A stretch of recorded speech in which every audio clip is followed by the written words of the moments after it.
plaisir pour moi, Madame, Monsieur, de vous retrouver dans ce journal. Le site du programme TASPRO est ouvert à toute la population béninoise depuis hier. S'impliquant dans la recherche agricole, les technologies innovantes permettant le développement de l'agriculture béninoise sont mises en avant. Une délégation du groupe de presse international ITV, constituée d'IDNTV et du Diaspora FM, était mardi au cabinet du président de l'Assemblée nationale, Louis Lavonneau. Et c'est dans le cadre de la célébration des 10 ans d'existence des deux médias. Vous aurez le compte rendu dans cette édition. Au Libéria, les élections générales se sont déroulées dans le calme. Près de 2 400 000 électeurs étaient appelés aux urnes. Les résultats sont attendus dans moins de 15 jours.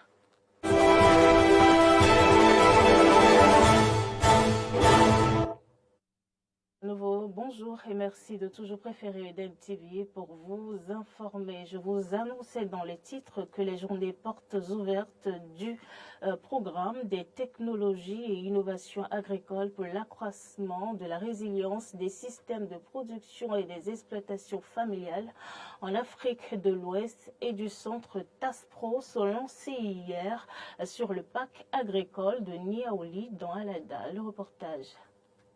C'est le parc agricole de Niaouli à Alada qui abrite les journées portes ouvertes du programme TASPRO. Entendez technologie et innovation agricole pour l'accroissement de la résilience des systèmes de production et des exploitations familiales en Afrique de l'Ouest et du Centre, qui est sous-composante de l'INRAB.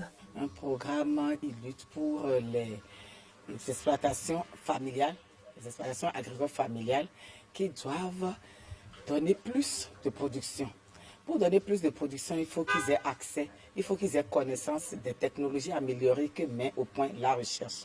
Pendant des années, des recherches ont été faites, des technologies ont été trouvées.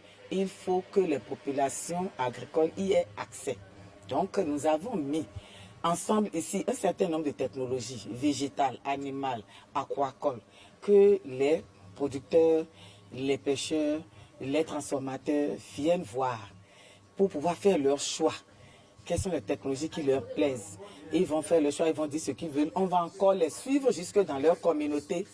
On va encore les suivre jusque dans leur communauté pour pouvoir les aider à installer cela. L'aquaculture modernisée est l'une des activités du programme TASPRO. En moyenne, plusieurs centaines de kilogrammes de plusieurs espèces de poissons sont produits dans cette baraque chaque 4 mois. Les poissons que vous avez là, d'abord, ce n'est pas des poissons importés, c'est des poissons de nos plans et cours d'eau. Donc, on appelle ça des espèces locales. Ce n'est pas des poissons importés. En ce qui concerne la qualité des poissons qui sont grossis dans cette infrastructure, c'est la question d'alimentation. En fait, celui qui parle de la production halieutique parle de la qualité du produit élevé, parle également du sous-produit à base desquels nous avons fabriqué les aliments, les granulés que nous donnons à ces poissons-là. Donc, les aliments que nous utilisons aussi sont des aliments fabriqués localement. Donc, en termes de la qualité, toute la qualité est garantie. Dans un étang de 100 mètres carrés, ici nous avons 10 sur 10, ça fait 100 mètres carrés. Donc, nous stockons dedans à densité de 5 poissons au mètre carré, 5 pour ce qui concerne à titre commercial, 2,5 pour ce qui concerne à titre expérimental. Alors, si vous faites 5 au mètre carré et que c'est 200 mètres carrés, ça fait 1000 poissons qui sont en suspension là.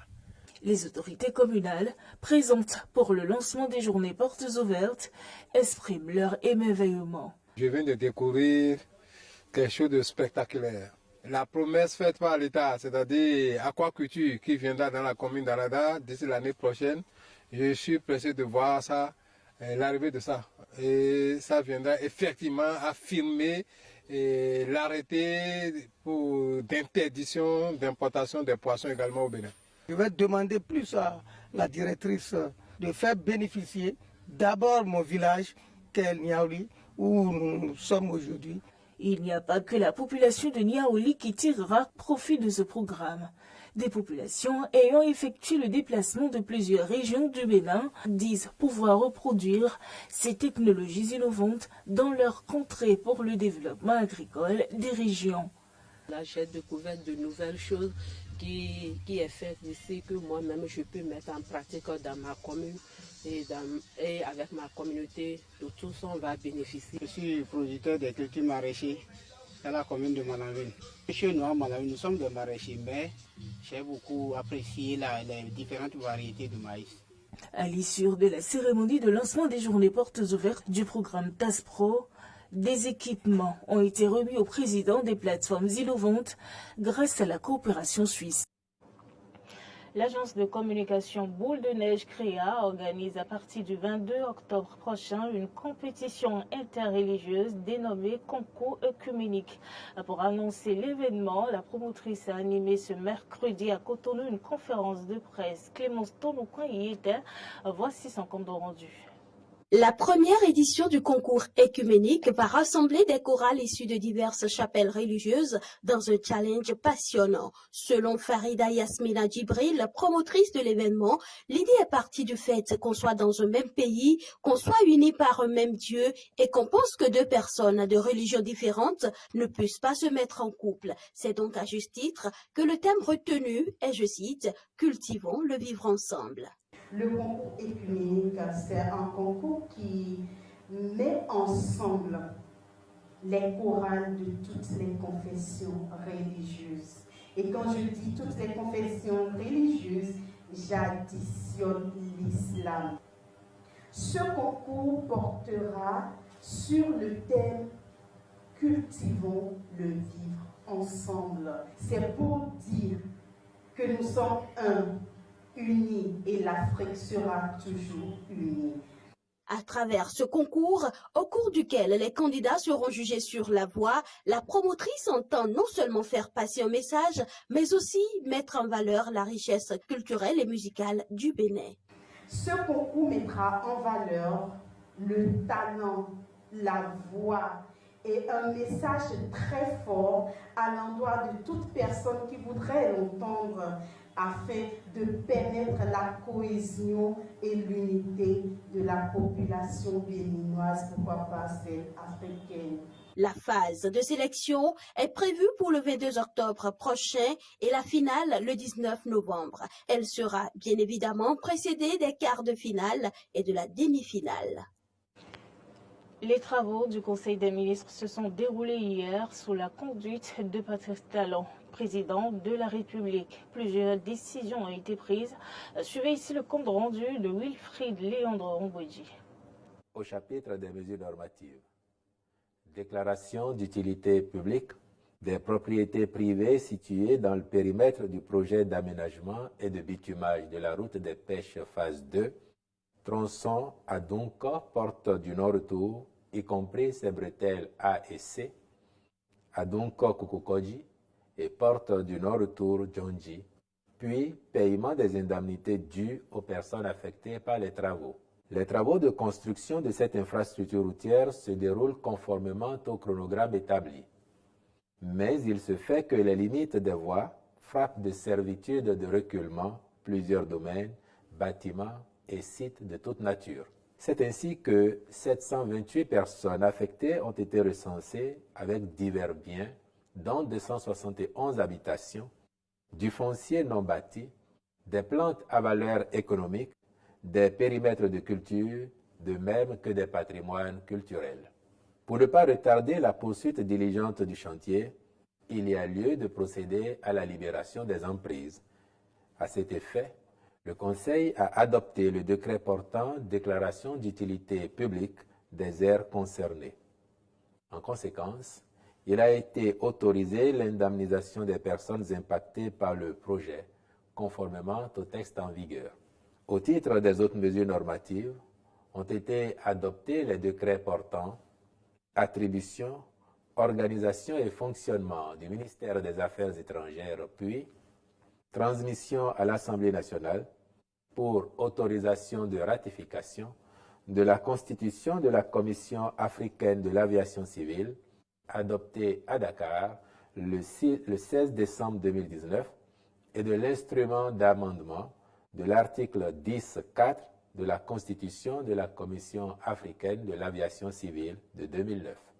Au titre des rencontres et manifestations internationales, il a été autorisé la participation du Bénin à la 6e édition de la Semaine africaine de la microfinance du 16 au 29 octobre 2023 à Lomé au Togo, l'organisation du 12 au 14 octobre 2023 du 2e congrès des soins palliatifs et de la 3e journée mondiale des soins palliatifs, ainsi que la tenue au Bénin du 29 octobre au 2 novembre 2023 des réunions statutaires 2023 de l'Organisation des producteurs de pétrole africains. Une délégation du groupe de presse international ITV a été reçue en audience au cabinet du président de l'Assemblée nationale à Porto Novo. Une rencontre qui s'inscrit dans le cadre de la célébration des 10 ans d'existence des deux médias UDN-TV Diaspora FM.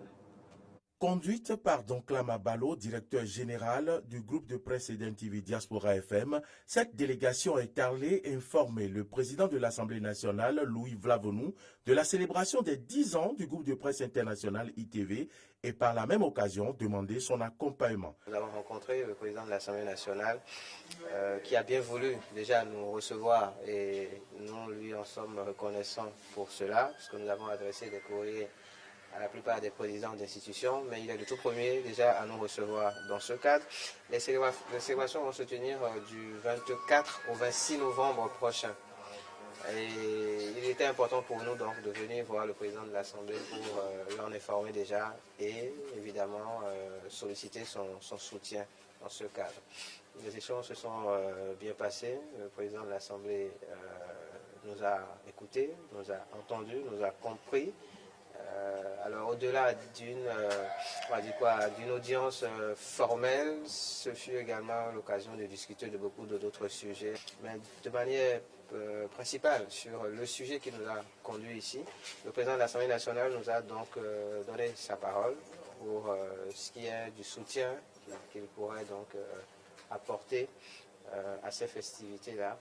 Et on s'est donné rendez-vous pour les 3 prochains jours pour voir la concrétisation de tout ceci. Le président du comité d'organisation, la personne de Ahmed Arepa, a profité de l'occasion pour dévoiler les activités prévues pour la célébration des 10 ans du groupe de presse. C'est 3 jours de célébration, c'est du 24 au 26 novembre.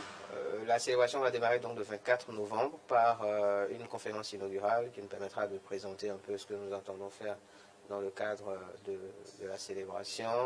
Après ça, dans la même journée du vendredi, puisque le 24 c'est le vendredi, il y aura un match d'exhibition. Un match d'exhibition au détour duquel l'équipe du groupe de presse, de football, je précise, va donc être opposée à une équipe des journalistes de notre giron, à savoir Abomey Calavi, l'association des journalistes d'Abomey Calavi. L'équipe de la maison sera opposée à cette équipe-là, évidemment, pour se challenger. Et tout ça, c'est ça dans le cadre de ces festivités-là. Puis le 25, donc le samedi, il y aura un concert grand public, gratuit, qu'on offrira à tous nos auditeurs et téléspectateurs, qui se tiendra à Abomey Calavi. Puis le dimanche, pour finir, la 3e journée, le 26 novembre notamment, il y aura une messe d'action de grâce en matinée. Je précise qu'il y aura d'autres prières par rapport aux autres confessions religieuses qui seront demandées dans ce cadre. Et dans l'après-midi du dimanche 26 novembre, donc, on finira par un pique-nique. Tous les partenaires sont donc appelés à se joindre à l'organisation pour des festivités réussies. Et nous, on s'intéresse aux informations en dehors du Bénin à présent. Près de 2 millions cassés électeurs étaient appelés aux urnes mardi au Libéria pour élire notamment le président. Le scrutin a débuté dans la matinée et s'est avancé très serré.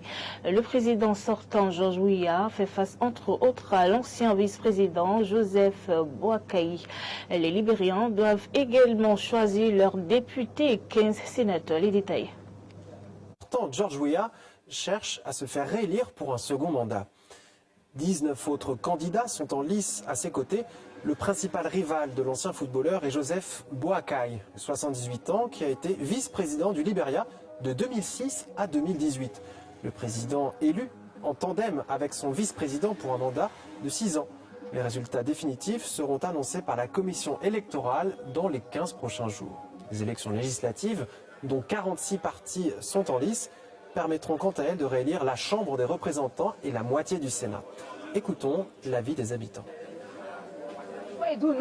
Nous voulons qu'ils fassent quelque chose pour notre quartier. Nous avons des problèmes avec l'eau. Il n'y a pas d'électricité, pas d'eau et l'évacuation des eaux dès qu'il y a une petite pluie. Toutes nos maisons sont remplies d'eau. Donc si Weah reste au pouvoir, nous voulons qu'il nous aide à résoudre ces problèmes, en particulier l'évacuation des eaux, parce que quand il pleut, elles se répandent partout et s'infiltrent dans les maisons. Ce n'est pas normal parce que la population du 4e district dépasse les 100 000 habitants. Nous avons donc besoin de moins une école secondaire publique, si on ne peut pas en avoir 2, voire même 3. Mais jusqu'à présent, nous n'en avons aucune. La seule école publique dans notre district est l'école Marvisoni et elle ne va que jusqu'à la 9e année. Je pense que le président Weah, après avoir accédé au pouvoir, s'est retrouvé face à de nombreux défis. Nous avons ensuite été confrontés au coronavirus. Le virus était là depuis 2 ans. En 4 ans, le président a donc fait des progrès perceptibles. De toute ma vie, depuis que je suis née, ce que le président Weah a fait pour ce pays, aucun président ne l'avait jamais fait auparavant. Et c'est la fin de ce journal. Merci madame, monsieur d'être toujours au rendez-vous de l'information sur Eden TV. Restez toujours fidèles à tous nos programmes. Retrouvez-nous également sur l'ensemble de nos plateformes digitales, Facebook, YouTube avec l'identifiant Béné Eden TV.